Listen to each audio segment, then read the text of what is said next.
I've been bird watching now professionally for about 2 weeks. Getting really into it, really enjoying it. This is my setup here. We've been getting mostly squirrels, but what I like to do is I mostly just like to go like this and just hang out here, you know, for a few hours, whatever's necessary, anything to get the bird. Look at it. That's a mourning dove. Ooh. You can tell because of the way it is. 2 mourning doves. So what happens is they mate for life, but they're being real considerate right now. They're keeping a good 6 feet apart, just like a social distancing for the COVID-19 coronavirus outbreak. It's either that or they're going through a divorce. Oh, I hear something.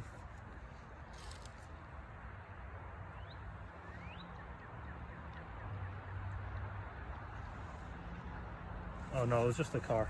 Oh wow, that's a blue jay. Yeah, that's beautiful. Absolutely beautiful. Wow. Look at its wings.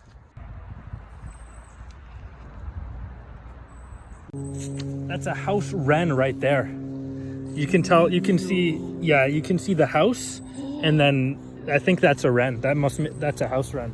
Oh, I Wow. think you're right.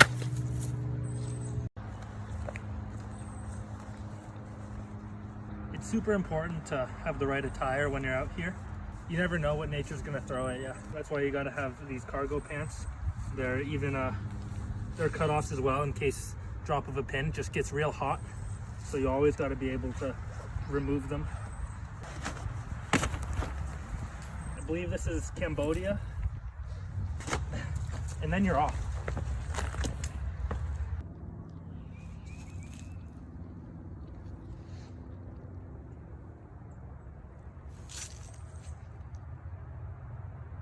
Yes, that's a cardinal.